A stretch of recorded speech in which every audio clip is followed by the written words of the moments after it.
Hello friends, तो आज हम आपको इस वीडियो में बताने वाले हैं कि अफ़गानिस्तान में तालिबान के गवर्नमेंट के एस्टेब्लिश होने के बाद से अब तक अफ़गानिस्तान में कौन कौन से पॉलिटिकली और इकोनॉमिकली चेंजेस हुए हैं। और हम आज आपको इस वीडियो में बताने वाले हैं कि तालिबान के आने से कौन कौन से इकोनॉमिकली ग्रोथ हुए हैं और फ्यूचर में क्या क्या ग्रोथ हो सकता है। वैसे तो तालिबान गवर्नमेंट 2 सालों से अफ़गानिस्तान में रूल कर रही है और इन्होंने अफ़गानिस्तान में बहुत बड़े बड़े बदलाव भी किए हैं, लेकिन वीडियो में आगे बढ़ने से पहले हम अफ़गानिस्तान के हिस्ट्री को थोड़ा समझ लेते हैं। तो चलिए वीडियो को स्टार्ट करते हैं। अफ़गानिस्तान एक लैंडलॉक कंट्री है। इसका मतलब है अफ़गानिस्तान चारों तरफ से किसी न किसी कंट्री से अपने बॉर्डर को शेयर करता है और इनके पास अपना कोई समुद्री रास्ता नहीं है। इस वजह से इन्हें ट्रेड करने के लिए भी अपने पड़ोसी देशों की मदद लेनी पड़ती है। अब बात करते हैं इसके हिस्ट्री के बारे में। जैसा कि आप लोगों को मालूम ही होगा कि अफ़गानिस्तान की हिस्ट्री जंगों से भरी पड़ी है। ये देश हमेशा किसी न किसी देश से जंग करता ही रहता है, लेकिन हम इसके कुछ इंपॉर्टेंट वॉर के बारे में बात करने वाले हैं। ऐसा ही एक वॉर हुआ था यूएसएसआर और अफगानिस्तान के बीच। ये वॉर 1979 से 1989 तक चली।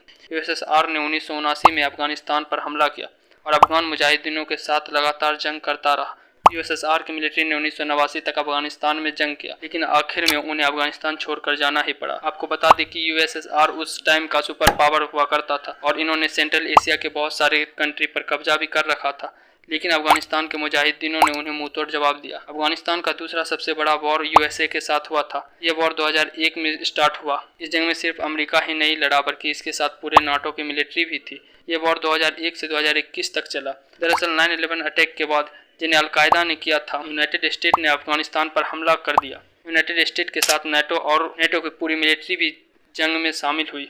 इस जंग को ऑपरेशन इंड्यूरिंग फ्रीडम नाम दिया गया। यूएसए ने इस जंग में बेहिसाब पैसा खर्च किया, लेकिन उन्हें 20 साल बाद अफगानिस्तान से हार मानकर जाना ही पड़ा। और अब बात करते हैं कि अफगानिस्तान के 2 ईयर के रूल में क्या क्या बदलाव हुए हैं। फर्स्ट बात अगर करें पॉलिटिकल चेंजेस की, तो ये आप लोगों को पता ही है कि तालिबान गवर्नमेंट से पहले अफगानिस्तान में अमेरिकन गवर्नमेंट चल रही थी, जिसको अमेरिका लीड करता था। फिर 2021 में फिर से तालिबान की एंट्री हुई, जिसके बाद तालिबान के लिए कोई सबसे बड़ा रेसिस्टेंट था तो वो था पंजशीर वैली का अहमद मसूद, और तालिबान ने इसको अच्छे से काउंटर किया और इस थ्रेट को खत्म किया। इस थ्रेट को खत्म करने के बाद तालिबान ने अफगानिस्तान को पॉलिटिकली पूरी तरह से स्टेबल कर दिया, और ये तालिबान की एक बहुत बड़ी कामयाबी थी। Second, currency. किसी भी कंट्री के स्टेबल रहने के लिए इसकी करेंसी का स्टेबल रहना बहुत ही इंपॉर्टेंट होता है। अमेरिका के जाने के बाद अफगानिस्तान की करेंसी पूरी तरह से डाउनफॉल हुई, लेकिन वापस से तालिबान गवर्नमेंट ने इसको नॉर्मल किया और आज अफगान करेंसी वर्ल्ड की 9th सबसे स्टेबल करेंसी है।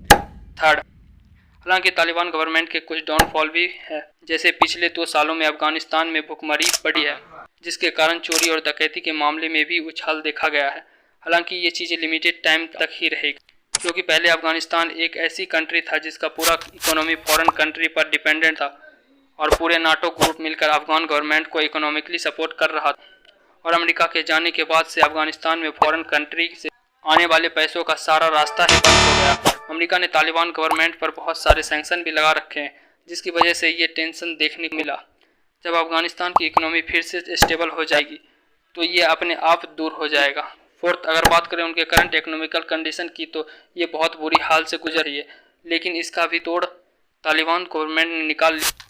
अफगानिस्तान के माउंटेन में बहुत सारे नेचुरल रिसोर्सेज छुपे हुए हैं, जैसे कोल, कॉपर, आयरन और गोल्ड, सिल्वर, लिथियम, जिंक। इसके अलावा यहाँ नेचुरल गैस और पेट्रोलियम के भंडार भी है। ये वही नेचुरल गैस है जिसने गल्फ कंट्री को इतना रिच बनाया।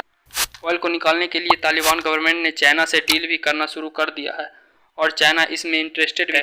इसका अंदाज़ा आप सिर्फ इस बात से लगा सकते हैं कि पिछले 2 ही सालों में अफगानिस्तान पर सबसे ज़्यादा इन्वेस्टमेंट चाइना ने ही किया है। चाइना सेंट्रल एशिया में अमेरिका को काउंटर करने के लिए अफगानिस्तान से दोस्ती करना चाहता है और उसे सेंट्रल एशिया में एक मजबूत अलायंस के तौर पर देखता है।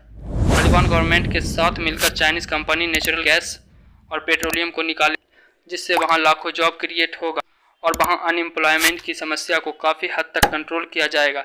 लेकिन इन सब चीज़ों को करने के लिए सबसे बड़ी चीज़ चाइनीज़ कंपनी को जो चाहिए वो है सिक्योरिटी। और इधर कुछ मंथ पहले ही तालिबान ने अपने आर्मी में 1 लाख से भी ज़्यादा लोगों को शामिल किया था, जिस वजह से मुझे नहीं लगता है कि कंपनी को सिक्योरिटी की कोई प्रॉब्लम होगी। लेकिन ये सब चीज़ें तभी मुमकिन है जब अफगानिस्तान इस टाइम किसी वॉर में अपने आप को ना धकेले और अपने कंट्री के डेवलपमेंट के लिए पॉलिसी